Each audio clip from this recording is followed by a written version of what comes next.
नमस्कार। आज हम जिनकी कहानी पर गहराई से बात कर रहे हैं वो है कैप्टन विक्रम बत्रा, परमवीर चक्र। जी। एक ऐसे हीरो जिनकी बहादुरी सच में आज भी प्रेरणा देती है। हमारे पास जो भी जानकारी है वो उनके जीवन और खासकर 1999 कारगिल युद्ध में उनके योगदान के बारे में है। बिल्कुल। तो आज हम कोशिश करेंगे कि उनकी कहानी के जो सबसे अहम पहलू है उन्हें समझें। बिल्कुल। और कैप्टन बत्रा की कहानी सिर्फ सिर्फ वीरता की कहानी नहीं है। ये तो नेतृत्व, हौसले और देश प्रेम की भी मिसाल है। सही कहा। हिमाचल प्रदेश के पालमपुर से थे वो। और कहते हैं ना, बचपन से ही उनमें वो बात थी, वो जज्बा था कुछ कर गुजरने का। और वही उन्हें फौज तक ले आया। हाँ, और वो जज्बा सिर्फ फौज में भर्ती होने तक नहीं रहा। मतलब सेना में आने के बाद तो ऐसा लगता है जैसे उन्होंने अपना सब कुछ, अपना पूरा जीवन ही देश सेवा में लगा दिया। हाँ, पूरी तरह समर्पित। तो चलिए सीधे 1999 के कारगिल युद्ध पर आते हैं। वो समय, वो माहौल ही एकदम अलग था। बिल्कुल। दुश्मन ने घुसपैठ कर ली थी, ऊंची चोटियों पर कब्जा। स्थिति वाकई गंभीर थी। हाँ, बहुत गंभीर। खासकर द्रास और बटालिक सेक्टर में पाकिस्तानी घुसपैठियों ने कई स्ट्रेटेजिक चोटियों पर कब्जा जमा लिया था। अच्छा। और वहां से वो हमारी अहम सप्लाई लाइन जैसे नेशनल हाईवे 1 उसके लिए खतरा बन गए थे। अब इन चोटियों को वापस लेना बहुत जरूरी था, पर यह आसान नहीं था। सोचिए, सीधी चढ़ाई, दुश्मनों पर बैठा है। हाँ, दुश्मन ऊंचाई पर है, और फिर वो मौसम, जबरदस्त ठंड, मुश्किल हालात। और यहीं पर कैप्टन बत्रा की भूमिका सामने आती है ना? उनकी बटालियन 13 जैकरिफ। जी, 13 जैक राइफल्स। उनको कुछ सबसे मुश्किल चोटियां वापस लेने का काम सौंपा गया था। जैसे .5140 और .4875, ये नाम हम सुनते हैं। हाँ बिल्कुल, .5140 और .4875। ये नाम सुनने में शायद सिर्फ नंबर लगें, लेकिन असल में वो जगहें, वो बर्फीली, खतरनाक मौत की वादियां थीं। सोच कर ही डर लगता है।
बिल्कुल। 0.5140 की बात करें तो वो करीब 17,000 फीट की ऊंचाई पर था। उसे जीतना मतलब बहुत मुश्किल था।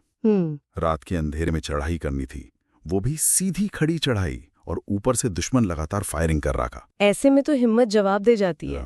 यही तो कैप्टन बत्रा का नेतृत्व सामने आया। उन्होंने सिर्फ ऑर्डर नहीं दिया, वो अपनी टीम के साथ थे, सबसे आगे। अच्छा। हाँ, जवानों का हौसला बढ़ाया, उनको मोटिवेट किया, वो खुद लीड कर रहे थे। और इसी मिशन के दौरान उनका वो कोड नेम शेरशाह, हाँ, शेरशाह, और वो विजय संकेत, ये दिल मांगे मोर, ये तो बहुत मशहूर हुआ। कमाल है, मतलब इतनी मुश्किल जीत के बाद भी और लड़ने का जज्बा। हाँ, ये सिर्फ एक नारा नहीं था। नहीं, ये दिल मांगे मोर सिर्फ जोश नहीं था, वो दिखाता था कि जीत के बाद भी वो रुके नहीं है। अच्छा। उनका संकल्प अटूट था। वो और उनकी टीम अगले और भी मुश्किल लक्ष्य के लिए तैयार थे। यह आत्मविश्वास भी था और आगे की तैयारी भी। ये उस वक्त उनकी मानसिकता को दर्शाता है। वाकई रोंगटे खड़े हो जाते हैं सुनकर। लेकिन 0.5140 के बाद अगला मिशन 0.4875, वो शायद और भी मुश्किल रहा और दुखद भी। हाँ, 0.4875 पर कब्जा बनाए रखना और दुश्मन के पलटवार रोकना, ये बहुत जरूरी था। लड़ाई बहुत जोरों पर थी, बहुत भीषण। और इसी दौरान अपने एक साथी ऑफिसर जो घायल हो गए थे, उन्हें बचाने की कोशिश में कैप्टन बत्रा दुश्मन की फायरिंग की चपेट में आ गए। उन्होंने असाधारण बहादुरी दिखाई। अपने साथी को तो बचा लिया, लेकिन खुद गंभीर रूप से घायल हो गए। और फिर वो वीरगति को प्राप्त हुए। कर्तव्य निभाते हुए सर्वोच्च बलिदान दिया उन्होंने। सिर्फ 24 साल की उम्र में देश के लिए इतना बड़ा बलिदान अविश्वसनीय जी। और उनकी इसी बहादुरी, इसी नेतृत्व के लिए उन्हें मरणोपरांत भारत का सर्वोच्च सैन्य सम्मान परमवीर चक्र दिया गया। बिल्कुल। कैप्टन विक्रम बत्रा, ये नाम आज बहादुरी का दूसरा नाम बन गया है। बिल्कुल। और उनकी कहानी सिर्फ गुजरे जमाने की बात नहीं है, ये हमें आज भी याद दिलाती है कि मुश्किल से मुश्किल हालात में भी इंसान का जज्बा क्या कर सकता है। सही कहा। नेतृत्व सिर्फ पद या रैंक से नहीं आता, वो आता है मुश्किल समय में आगे बढ़कर जिम्मेदारी लेने से, अपनी टीम को प्रेरित करने से। तो अगर हम इस पूरी बातचीत से एक मुख्य बात निकालें तो वो शायद ये होगी कि कैप्टन बत्रा की कहानी हमें सिखाती है कि हालात कितने भी मुश्किल क्यों ना हो, हिम्मत नहीं हारनी चाहिए और अपने लक्ष्य के लिए बिना स्वार्थ के पूरी लगन से जुटे रहना चाहिए। उनका वो ये दिल मांगे मोर वाला जज्बा वो सिर्फ जंग के मैदान के लिए नहीं है ना, वो तो जिंदगी की हर चुनौती पर लागू होता है। बिल्कुल सही। और ये बात हमें एक अहम सवाल पर भी सोचने को मजबूर करती है। किस सवाल पर? कि आखिर किसी भी समाज के लिए, किसी राष्ट्र के लिए अपने नायकों की कहानियों को, उनके बलिदानों को जीवित रखना क्यों जरूरी है? ये यादें हमारे आज को, हमारे आने वाले कल को कैसे प्रभावित करती हैं, कैसे आकार देती हैं, इस पर सोचना जरूरी है।